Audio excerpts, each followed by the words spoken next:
We've been doing this show for a long time, 896 episodes. And initially, or for a while there, we were saying that it started each morning at 7 a.m. And then we went to 7 a.m. ish, mostly because I was typically running late, or occasionally Bob was running late.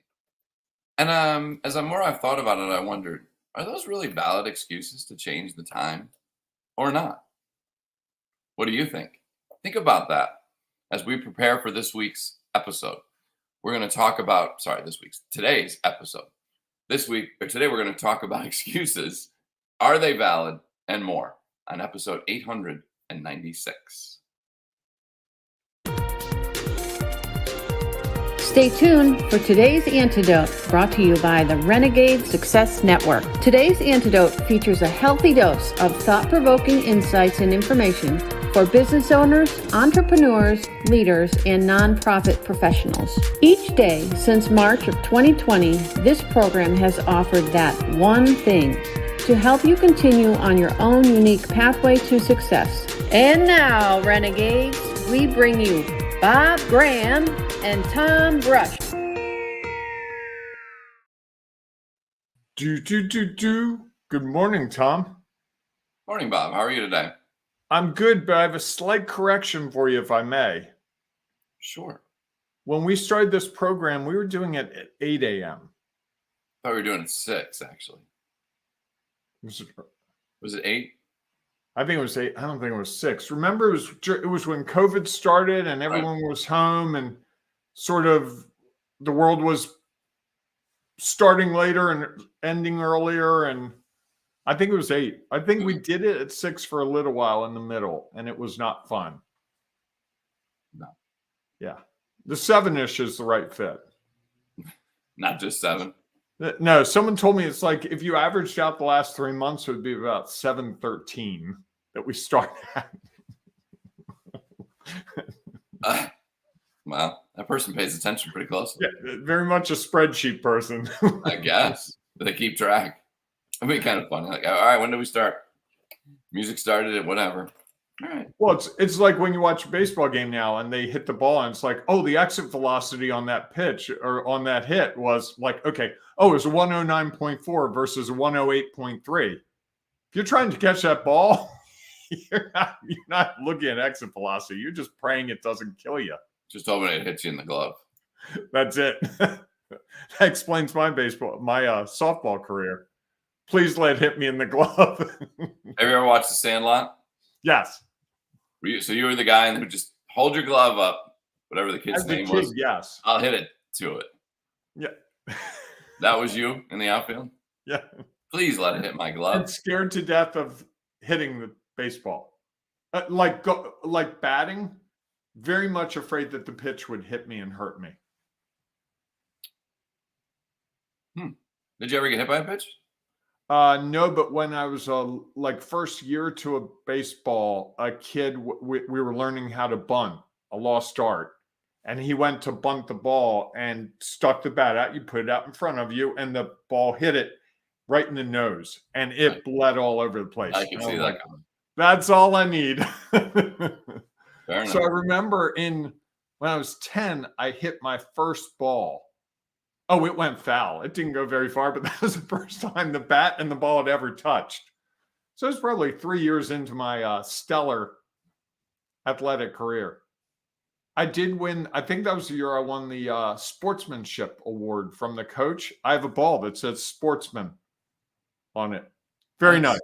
You know, maybe I was early on the participation trophy. Everybody gets a trophy for something. You didn't play t-ball here? No. Not when I was a kid. We didn't have t-ball. I wish. That's now where I excelled was kickball, Really? kickball, and Greek dodge. You ever play Greek dodge? What's Greek dodge? So Greek dodge is where you have two, like you could play it on a basketball court. Half the people are on one side of the court, half the people are on the other side of the court, and there's a person behind them outside the back of the court. And so you're throwing it. You can throw it. If you hit the person and they don't catch it, they're out and they go to the back. and You the mean people in the back catch the ball and throw it back. So you could get people in a really awkward middle position. I don't know why, but like I was a savant at Greek dodge. Like isn't that if just you dodgeball? no, it wasn't dodge, it was Greek dodge. Probably now it's offensive to a whole group of people, but I apologize to you for those of you Who are Greek? It's funny how you could do those things. It was just Greek dodge. But we played it in 5th grade, 6th grade every day. And I was so good at it. I mean, I would win like probably 2 days a week. You Tom, were I you were don't the good win thrower every- or catcher or what? Or just avoiding? I was big. So I got good at catching the ball. And it was those big rubber balls. It's fun. It's like I miss it right now. In fact, as I'm talking about it, I'm like, boy, if you said, hey, let's go play Greek dodge, I would be all about it. so would you be the same about just regular dodgeball? I've never played regular dodgeball. You've never played regular dodgeball? Where We you just have only two played- teams on either side? We only play Greek dodge. So when you have the person on the other side, is there someone behind them? No. There's So just two Greek teams. dodge, there are people as you get hit, you go back behind the other team's players. Okay. So you could throw the ball from your side to the people in the back, and the person's they're watching you because they think you're going to hit them, and then you throw it to the person in the back, and they get hit from that person. So it's a fast-moving game. Sounds very confusing. It's simple. I'll map it out for you. So there must have been a back like restraining line. Yeah, it was. We played on like a basketball court or a tennis court. So you stood out So of the bounds. fence was the back. So it would, if the ball hit the fence, it was fair game. You could catch it. If you were in the back, you could catch it and throw it. If it got by those people and to the other team, they could catch it and throw it. I'm gonna have to look this up. Greek Okay. dodge. I bet you could play dodgeball in Bel Air. You look. I bet there's an opportunity to play dodgeball somewhere. Well, my days of looking for opportunities to be involved with groups of people, not so important as they might have been to me a year ago. Okay.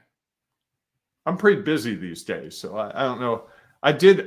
There was busy a man. opportunity to play kickball last year that I almost took. Fair enough. Yeah. Fair All right. enough. Well, tomorrow Tom will talk about what's that? Hopscotch. Yeah, you'll talk about your career in hopscotch when you were a kid, right? Of all the games you would pick, you pick hopscotch? How about croquet? Did you play croquet? Absolutely. Oh wow, okay. We used to had no have idea. there was a summer rec program Mhm. where basically anybody in the town could go down to the school, and in the area that was kind of set aside, there was the shop room where they taught shop class. Well, and you They didn't would- have electricity back then, so you had to play these games, right? I mean, electricity got to your place in what, the late 70s? Something like that. Yeah, Yeah. sure, whatever. So you could do, it was called arts and crafts. So you could go in and they would have some craft each day that you could do. They had board games that you could play. Or you could go outside and play whatever. So sometimes it was croquet, sometimes it was dodgeball on the tennis court, sometimes it was street hockey on the tennis court, Oh, flag I football, love street hockey. That's another one. all those things. So we had croquet, and it got to the point where there was a grass field, there was across the road, and then there was a house on the other side of the road. And you know how if you hit someone, you can send them Yes. in croquet? Well, we played where you could send them by swinging almost like a golf swing. So one day somebody hit the ball so hard, it hit the curb on the opposite side of the street, bounced up, on this guy's like porch roof, rolled up the roof, back down, and on the floor. I'm not. I think it took him 3 turns to get back into play. Is Dan a friend of yours, Tom? I was just talking about how serious Irving was with with our croquet matches. Yes, Dan was a classmate of mine as well. Was he back last weekend for the festivities? Okay. All right. Hey, Dan. Welcome to the big town and electricity and the internet. Must be exciting to be part of something as big as this. Yes, and it was pretty serious back then. They'd have a tournament each year, and oh wow, okay, it was a big deal.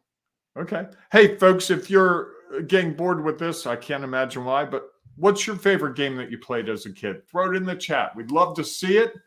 I would argue that the game that you played as a kid and liked most says a lot about you as a person. So what does Greek Dodge say about you? Oh, I very much like to adapt to a changing situation. The more things move fast and I can't have time to thinking, I just have to react. That has always been my sweet spot. Give me time to overthink and I will overthink. Force me to just take time to just boom, boom, boom. Up, ball's coming that way. Up, gotta go that way. Up, switch. I'm good at that. And maybe croquet. Michael, Michael with a great answer. Cow tipping. Michael knows that that's not true. There's no such thing. The best part is he got the emoji in. Of course. I never think to, I don't think in emojis. Me neither. I think that's a generational thing. Although Michael is in our generation. You have really. I have someone that I'm pretty close to who uses a lot of emojis and likes to explain that though our age is 5 years different, I'm 5 years older, that we are of different generations. So you just fed that one. Thank you. I said I was a part of it. No, you said, I think that's a generation thing. Maybe. Which means that, yeah. Dan adds that croquet is a combination of skill and strategy. Okay. So is Greek Dodge. Aren't all games? And eye-hand contact, eye-hand coordination. Yes, very much so. Yes. Interesting. I think we're making excuses to avoid getting to our conversation about excuses. I forgot. Have you done the introduction? Did we get to that? We have not. Oh boy. So maybe I should start. All right, everyone. Good morning and welcome to today's Antidote, our daily broadcast and podcast, where each morning Bob and I have a conversation around the topic of the week.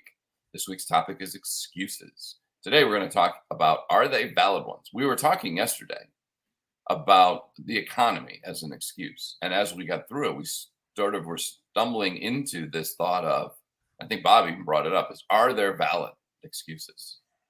Interesting. I was actually thinking about that quite a bit last night. So hopefully it'll be a interesting conversation. And as we go through that conversation, if you have any thoughts or ideas that you would like to share, please feel free to put them in the comments because we know it'll add value to our show and might provide some information that Bob and I had not considered or someone else. So please add your value. At the conclusion of that conversation, Bob and I will each offer our one thing, our today's antidote. That thing that we hope will help you figure out how to go from being stuck, uncertain, maybe in a little bit of chaos, to finding some confidence and control so that you're able to take whatever your next step is along your own unique pathway to the success you desire. So, of course, if you have a one thing, we'd love for you to share that as well, because it might be the thing. Maybe Bob and I need what you have to share, or someone else. So please feel free to share your value. Before we dive into that conversation, though, and we're done with our little banter, witty banter, as Bob likes to call it, at the start of the show, we do our celebrations. Bob, what are you celebrating this morning? So I'm celebrating, as you saw, I do something on TikTok, and I do Bob the Business Baker. And here, I'll go all out for you. Got the chef's hat. Got the chef's apron. Usually I think you have to put the apron on. It's helpful before you put Yeah, I was going to put on that, change my mind. But the key part is the little chef's hat for Sam Hunt, my cat. How come it doesn't have Sam's name on it? It was too small. They wouldn't. I tried to get them to do it. Worked very hard. I called the company and they were like, sorry, we can't do that. But Sam Hunt has only had this on once or twice. But yesterday, for whatever reason, he consented to wearing it and he had it on for probably 2-3 minutes, which is a record. And so I got to do my video with Sam Hunt, my assistant cat. And so I'm celebrating the fact that a crazy discussion with someone that was just like spitballing. And I said, oh, it's a great idea. And I started to execute it without taking the time to talk myself out of it and go, that's silly, that's stupid. And it's actually come to fruition. And I made a commitment to myself yesterday. We talk about accountability. My commitment yesterday was I was going to do one of these every day, every weekday. Nice. So, yeah. So if you're on TikTok, you can look for Bob the Business Baker. And you can see what I'm all about. Just short little hints about how to bake a better business pie. I think I just did a celebration and promo all at the same time. I think you slid that promo in there. Nice. Sorry about that. I apologize. That's all right. Shamefully selfish. We used to have this group I was in. It used to call it Shameful Brags. The opportunity to be like, okay, this is your moment. Don't do them at other times. Oh, I think we should ditch celebrations and go with that every morning. I like that a lot. That's for we words of affirmation, guys. That would be gold. Yeah, you would like that, wouldn't you? I think we should add that to the program. Although, can't we do the celebration and then the shameful brag right after it? Well, I think I messed it up. I think it's shameful promotion and humble brag. Okay. Because two different groups had two different things going on there. I like all of it. If you're a words of affirmation person, do they count if they come from yourself or only if they come from others? Yes, I was having this discussion yesterday. Someone said something and they were patting themselves on the back. And I think they do count. Why can't I say to myself at the end of this program, hey, I thought that was really a great program. I certainly celebrated with words of affirmation after I got Sam Hunt to wear his little hat. I mean, that's been like 2 or 3 weeks of work to get to that. I just didn't know if it held the same value as when someone else says it. Well, at the risk of going down the rabbit hole, I think it depends who says it and how much they know about the situation. Okay. When you say to me, hey, I saw that was really good. That's different than if someone like Dan, who's with us today, I don't know Dan. Now, maybe I'll get to know Dan and start to appreciate his opinion. But if Dan says something, hey, Bob, that was really great. I really appreciate that. That kind of gets a C+. If you say, hey, Bob, that was really great, that's like an A++ because you know me and you know. So what is the grade on a Bob words of affirmation? Probably a B-. Oh, so you don't value those as much as what you say as much as you do some other people say. Correct. Okay. Just trying to understand. Like you're in the group, you're in the very elite group. I can only think of you and 2 other people that when you say something affirming, it really makes a difference to me. Might be the only elite group that I'm a part of. Well, that's not true. I am a Marriott Elite Rewards member. So. All right, we should move on because we're 19 minutes in the show and we haven't talked about our topic. What's your celebration besides the fact that you're a Marriott Elite person? I'm going to cheat again. Take a little leverage. I have 2 celebrations. One, probably my oldest and longest friend, Andy. His birthday is today. Longest meaning he's tall? No, longest time. Serving friend? Longest serving. It's like serving's probably a pretty good word for it. So my longest serving friend, Andy's birthday is today. So kudos to him and his birthday. We're a week apart. And then yesterday, I have been struggling with a chair that sort of broke. You finally got a chair? I got a new chair. Oh my goodness. Wow. Folks, this is a big day. Next, he'll get his internet sorted out. Next is a computer. We'll get to that next. No, actually, next is a printer because my printer went. So I got to get a new printer. $99, dude. I know. I have to get around to finding the, I do like the shopping process, checking them all out Oh, before I purchase. they're all the same. They're dirt cheap. The printer cartridges are the expensive part. Get one that will allow you to print in black and white without having to have color in the color cartridge. Helpful tip. Thank you. It, I hadn't considered. not easy to identify, but a game changer because I rarely print in color. Right. So I don't need the color cartridge, but I had a printer where you had to have the color cartridge had to have a certain amount of color cartridge ink, or else it wouldn't print.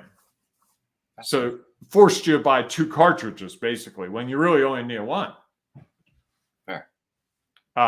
So all right. good. Do you want to kick us off on this conversation? I can't even remember what our conversation was. Oh, we're talking about excuses. Are there valid ones? I've come to realize that there really aren't. Really? And I'm someone who in my lifetime has probably used every single excuse that you can imagine. Okay. And I think every time I used an excuse, I was avoiding responsibility. Every time. Yeah, I think every time. Somehow, I'm going to challenge you on that. Although I think your premise, there might be something to your premise. Well, and avoiding responsibility, meaning the excuse is projecting it on something other than me. My printer didn't work real well. It's a bad printer. I'm late because traffic. I'm late for the program, Tom, because I didn't sleep very well last night. I'm sorry. I was supposed to get you a whole bunch of words yesterday. I didn't get to it because I got busy. I think one of the things that's really, being brutally honest, I think one of the things that's really constrained me over the last 13 years of running a business is I accepted a lot more excuses from myself than I probably should have. And I think in the last couple of months, one of the real shifts for me is I don't make excuses for myself. Yesterday, I worked. I had something I was setting out to do yesterday. I did not get it done. I've got more to do today. Okay. So you believe there are no such thing as a valid excuse? Okay, let's take the most extreme example. Want me to share one with you? Sure, go ahead. So I was working for an organization. Okay. And I was responsible for an event. Okay. It was the day of the event. And that morning I woke up and had a terrible pain in my stomach. Like debilitating pain. Couldn't figure out what it was. Lay there for about an hour. So I called my office and I said, I'm struggling. I'm going to wait and see. I'm going to come in a little bit late because we got this event. I just want to let you know because I might not be able to make it. I laid in bed for 2 hours. And after 2 hours, my wife was like, we need to go get this checked out because it was painful. So I went to the walk-in and the walk-in said, you need to go to the emergency room now. And it was my appendix that I had to have pulled out. The interesting thing about this is later, my boss's boss said, oh, I thought you just wanted to get out of that event. Which said a lot about a lot of things. And so is that a valid excuse for missing that event? Was that your last full-time job? It was. Shocking how that works out. Funny, isn't it? How long before you were no longer there did that occur? I don't remember. 6 months, maybe, something like that. Okay. So is that a valid excuse?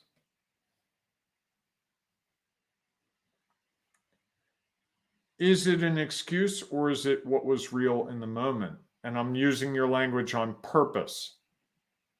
No, I'm being I serious. can't believe you just said that. Can't believe you just said that. I know. Take that further. So did you have pain prior to that? The day before? 2 No. days before? No. None. Okay. I guess the language I would use is that's not an excuse. That's just something that came up. To me, an excuse is yesterday we agreed we were going to give each other some documentation. I don't know if you did that. I haven't seen. I know I did. If you say, oh, I didn't get to that yesterday. Okay. What happened, Tom? Oh, I got busy. I went and worked out, or I had this long call. That would be to me more of an excuse. An excuse is you made a commitment to do something and you couldn't do it. And the reason you couldn't do it wasn't arguably, objectively, a good enough reason, or you let yourself off the hook. From your own perspective. So the example yesterday did you do the assignment we gave each other? No, I didn't know that was I guess it was an assignment, but I did not. Okay. So call me out there. Thanks. No, I'm just using it as an example. Tom and I were going to write 50 of something, and I got maybe 25 written, and I did some other stuff around it. And Tom was going to do it, and it didn't get done. It's not a big deal. We're not going to fight. It's not going to be the end of the program or anything. But if you said to me, hey, Bob, I'm struggling to get to this because this came up, can we extend the deadline to Wednesday? Then it's not an excuse, right? Then it's a discussion. An excuse is usually what we're telling ourselves, and we're making a decision unilaterally. Like if I didn't show up for the program this morning, hey, Tom, was up late, just didn't get here. And you go, okay, that's an excuse. Versus if I texted you at 8:30 last night and said, Tom, there's a movie I want to see, and I just got done doing some stuff, and I want to watch the movie, and I'm going to be up late, and I really don't want to get up tomorrow morning. Can we do the show later? And we've done that. We've said, we had a discussion about doing tomorrow's show today. Right. The excuse would be if you just get up tomorrow morning and it's like, oh, hey, Bob, I'm sorry, I had plans today. I forgot to tell you. See the difference? But so the excuse is we tell ourselves and we have a discussion with ourselves. Bob has a discussion with Bob. And I go, okay, yeah, that's a good reason not to do this. Or I just don't feel like it. Versus the discussion of, Tom, I really hate the way this program goes. Versus, Tom, I'm not going to, I really don't enjoy this program anymore. It stinks. I just do it because Tom really likes it. That's an excuse. Versus, hey, Tom, I don't like the way this program's going. Let's talk about how that looks. I think excuses are the lack of self-accountability.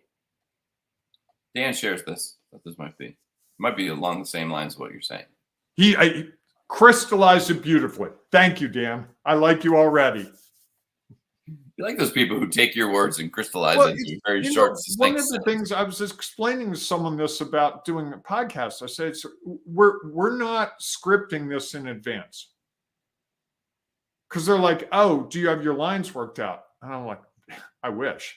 We're in real time figuring this out as we go. So it's helpful to me when someone takes what I said in 4 minutes or 7 minutes and squishes it into 2 really careful lines. And kudos to Dan. Clearly, he went to a great university somewhere, because I know SIO did not teach him the semicolon.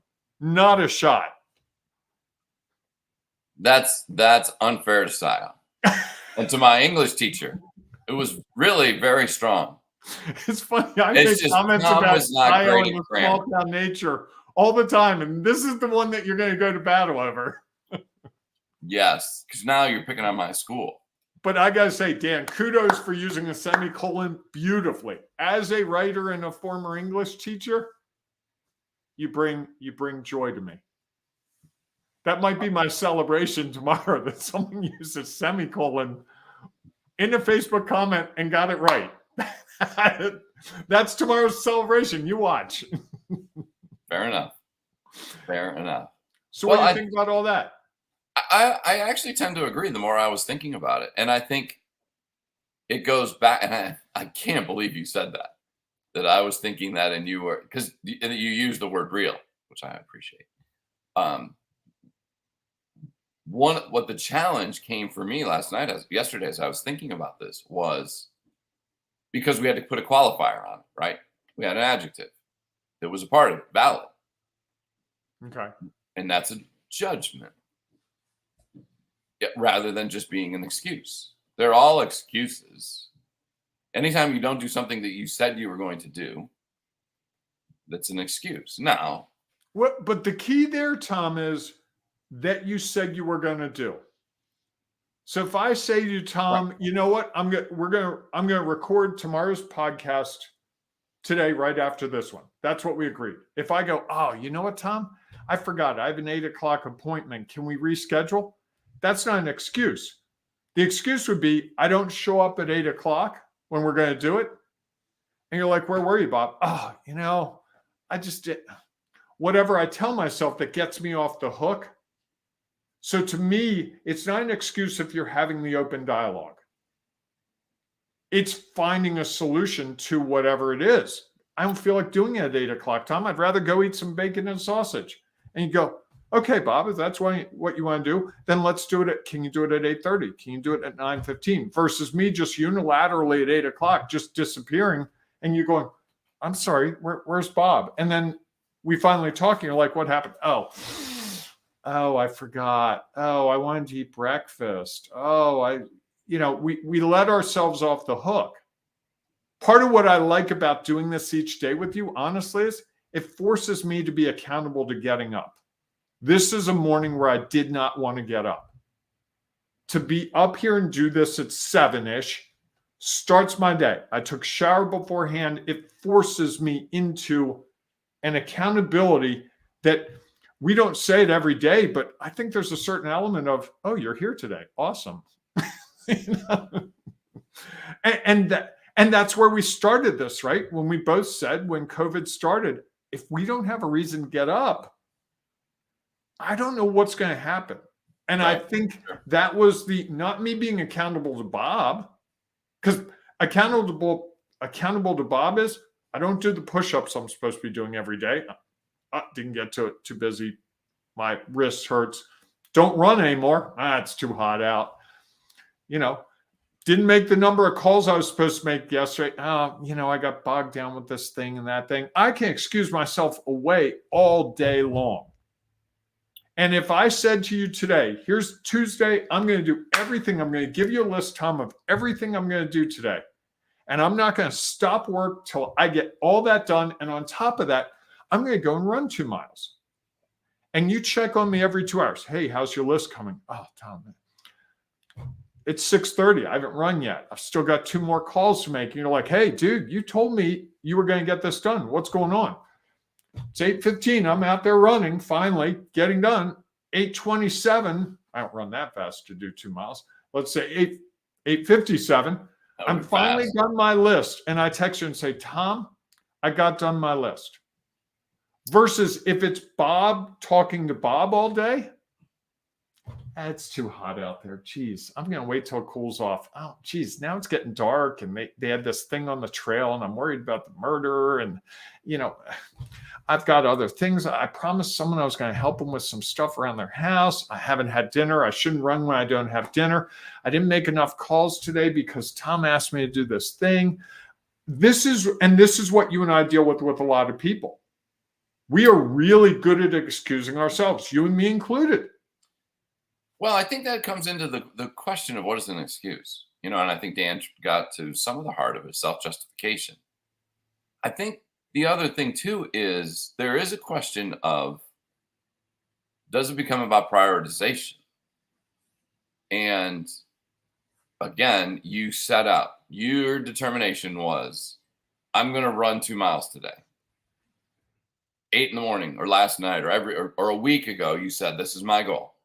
About 3 years ago. Well, okay. I wasn't trying to call you out that much. And Thank God the rower's no longer in my life. you wake up, like I walked outside today and it's extremely humid. Yeah. And by noon, it'll probably be in the high 90s, which may make it unsafe, truly, to run. And you have other things going on later in the day. So, one of the challenges, I think, and this is one of the things that I was just thinking about as you were talking, is calling something an excuse. Is it a judgment? Because the excuse, as Dan said, it might be a reason for why you didn't do it, and that reason could be what's real in the moment, which wasn't part of your thought process when you made the commitment. Okay. So I think that's a question is, really goes back to how do you define what do you define as an excuse? And I would imagine everyone, my boss thought that I would had an excuse. I was trying to come up with an excuse not to do something that whatever felt that I didn't think thought that I didn't want to do. When in reality, it was what happened. I had every intent when I woke up that morning, when I went to bed the night before, to be at that event. No doubt about it. Something happened that completely changed my priorities. And so it wasn't just an avoidance. It was actually a legitimate a reason. It was what was real. Like I couldn't walk really enough. That wasn't serious pain. Okay. So I think it's one thing about, and I think Dan's word self-justification is a fascinating one in regards to avoidance. Mhm. If we are truly avoiding it, or there could be reasons, priorities why we choose not to do something we said we were going to do. So I think it's an interesting Well, let thought. me give you another example. Yesterday, I was taking my guitar lesson. I take a guitar lesson every week. I've been doing it for about, 4 or 5 months. And my guitar teacher said to me yesterday, he said, "Do you really want to learn how to play the guitar better?" And I said, "Why are you asking?" He said, "Because you're not doing the work." And he said, "If you want to get better at guitar, I want you to do 100 scales a day." And he said, "For the rest of this lesson, I want you to do scales. Up the fretboard, back, up, back, up, back." And I did for maybe 15, 20 minutes. It was mind-numbingly boring to him, I'm sure. To me, it wasn't much fun. What was one? Up or up and back? Up and back. Is one. Across the fret. So across Right. the 6 strings and back. Okay. And so I did one and then I did more. And at the end, he said, "So that's about 30 for today." And I said, "No, it's actually 18. I counted." And he said, "Okay, you have 82 to go." And he said, "If you do 100 a day, really commit to this. I don't care if you do them all at once or if you do them spread out 5 every 20 minutes, however the heck you want to do it. I promise you, by the end of a week of this, you will be playing better guitar. It will sound better. You will be better. So if you want to be the guitarist you told me you want to be the first time you met me, this is the path. This is what you need to do." And I said, what do you think the odds are that I'll do it?" He said, "Well, I'm starting to figure out that you're one of those push you up against the wall and make you do things kind of guy. You'll do it if I really force you. You want to do it, but you won't do it unless you're up against a wall. So I'm really putting you up against a wall." I said, "I appreciate that." And he said, "I know that I need to text you every day and see if you did it. And I've got to do it by probably 8:30 in the evening, because if you haven't, you still got time and you'll be up an extra 45 minutes and your neighbors will hate you." So what he was doing was basically saying, without saying it, you've given yourself an excuse every week. You've given yourself permission to not practice and then come to a lesson and be like, "I don't understand why it doesn't sound better." And I think there was a certain amount of, "Hey, I'm doing my part here. You're the one phoning it in. So let's cut to the chase. Are you serious about this or not? And I don't think I could have done that alone. And I think that's really the thing here is, what is a valid excuse? The appendicitis is a great excuse.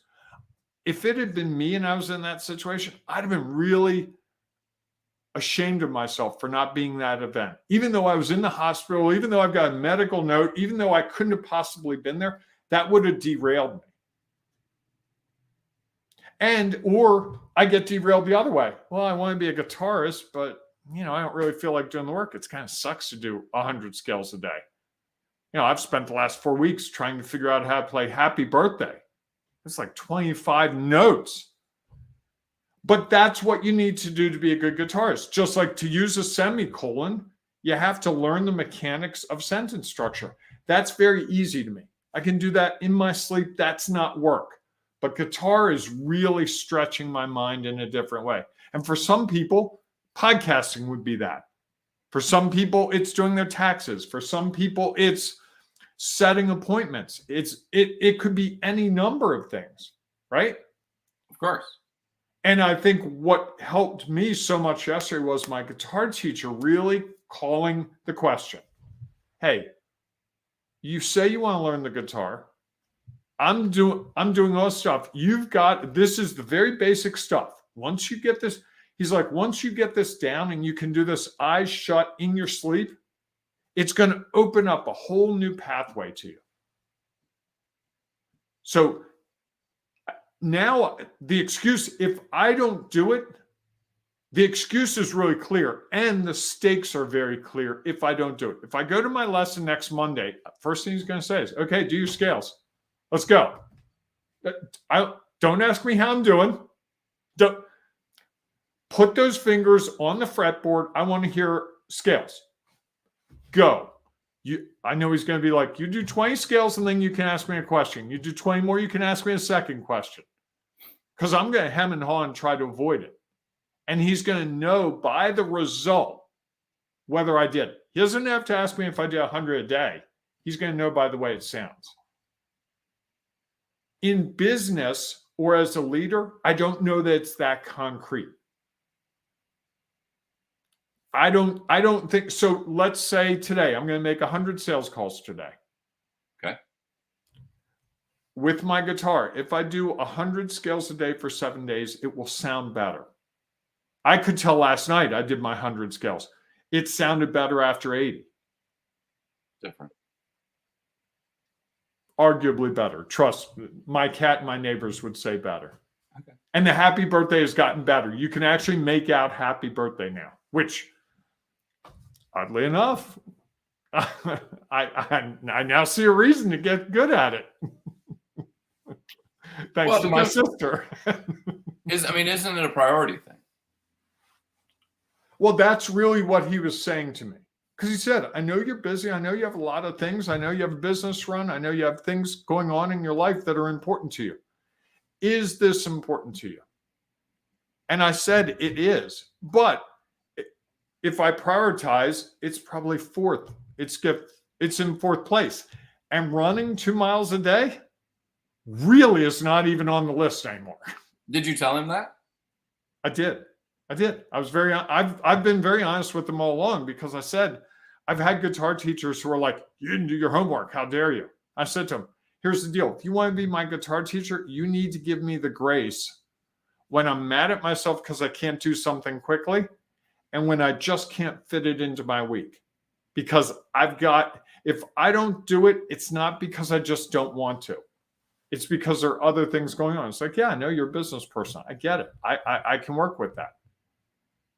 That's where but I think he wanted to move that line yesterday to more, I want you to, this doesn't have to be a third priority, but if it's a fourth priority, treat it like it's fourth priority, not like it's throwaway and then come to a lesson and be like, I don't know why I'm not getting any better. I mean, I did 2 scales last week. Why?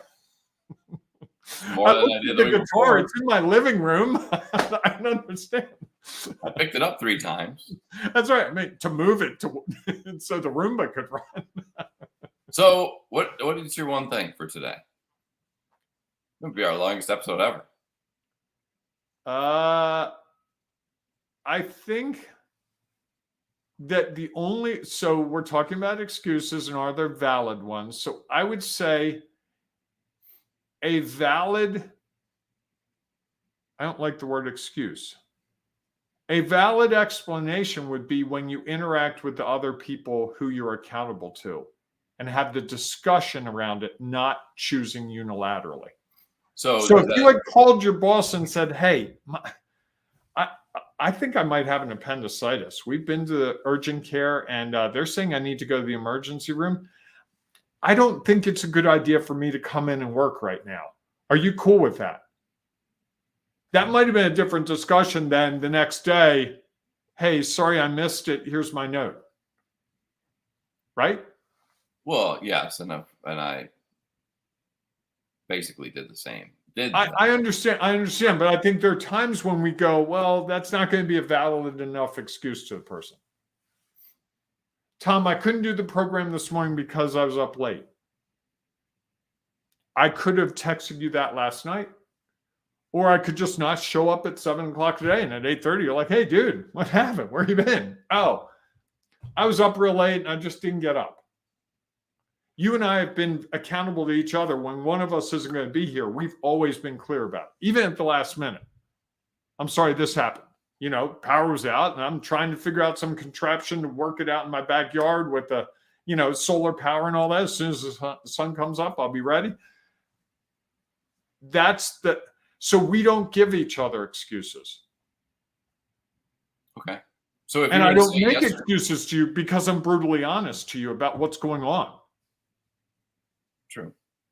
Which is part of respect, right? I think so. I don't know. That's a whole nother conversation, I think. Put it down for tomorrow. So if you were to answer the question yes or no, are there valid excuses? No. Okay. Because the word excuses. And I think mine would be similar. Because I think excuse, I'm going to go back to, I think excuses are a judgment. Mm-hmm. As we said, I think it all depends on your perspective. Is it an excuse or is it what is real for you or someone else in the moment? And I think what happens is so often we claim that we identify them as an excuse when someone else says it. Yet we don't know what's real for them. We don't know all their knowledge, experience, and perspective about why they do what they do or what their priorities are. And so we jump to, well, that's an excuse. And it's not a valid one. Because I'm sure some people could say that no matter what, if you make a commitment to something, that you should uphold it. Doesn't matter that someone in your family died. Doesn't matter that you got a flat tire. Doesn't matter that you got caught in traffic. That all of that potentially could have been avoided. And I think that's a judgment. And I would rather try to stay away from it. So I would agree is that I don't think I think what's real can have an impact. I had a boss one time say to somebody who was late for a 9 o'clock meeting, why are you late? Well, I got caught in traffic. Well, you should account for that. Well, what does that mean? That I should every morning get up an hour and a half early or 2 hours or 3 hours early because there could be a traffic jam that I have no idea about? I think if you make an attempt to consider that, yet you never know. You could be sitting in a traffic jam for 5 hours. And I don't know that we can live our lives, anticipating all that. I think that there are things that happen. And I think when we say that I think you can say to yourself, that's an excuse as a way to maybe hold yourself accountable. Yet, and I guess you could say it's valid, but I think that's, again, a judgment. So I'm going to agree with you that there are no valid ones because the word excuse in and of itself, I think, is a judgment. Okay. All right. Yeah, us agreeing in 49 minutes and 47 seconds. Right. And I never would have thought that you were going to come out with, because that's what's real for that, you or them.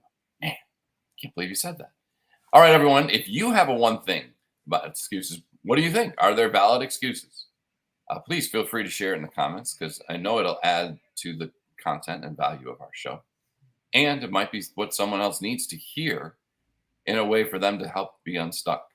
And if you feel like you're stuck or you're just constantly making excuses or you're judging others by calling what they say, what is real for them, as an excuse, then maybe you need some help with that because that can cause some chaos and confusion. There's no doubt about that. So Been there, done that. So if you're trying to create some clarity and control and confidence around all of that, you might want to spend some time in our Sculpt Your Business program, where we can help you go from that chaos and confusion and find some confidence and control to achieve the things that you desire and help yourself get to where you want to be as quickly as the end of this calendar year. So if you're interested in that, like to learn more, please reach out to Bob or me, and we can then share with you some details about it. If you're listening to the podcast, we know that you can't share your comments or reach out to us through the podcast. So please feel free to join us in our Sculpt Your Business Facebook group, where you can share your thoughts and ideas there, see what others are saying, and maybe you'll gain that thing that you need to help you move forward. So we look forward to seeing you inside the group. If not, we'll see you tomorrow morning, 7 a.m.-ish Eastern time for our next episode of Today's Antidote. Hey, thank you, Dan. Thank you, Michael, for your comments. Really appreciate it. You did a great job of clarifying and making me laugh, which is always part of the fun. And with that, folks, you know what I'm going to say. You got to live it too. Embrace the renegading you. It is so worth it. It is. All right, everyone, go out and enjoy your day. We will see you soon. Are you making excuses? Do you have an excuse already lined up for why you're not going to accomplish what you set out to accomplish today, this week, this month, this quarter, this year, in your whole life? Are you tired of the excuses? Are you ready to get serious about going from chaos and confusion to confidence and control? We want to help you. That's our Sculpt Your Business program. Plain and simple.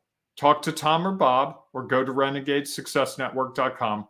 Let's talk about stopping the excuses and starting to achieve what you know you can with just a little help. We'll see you soon.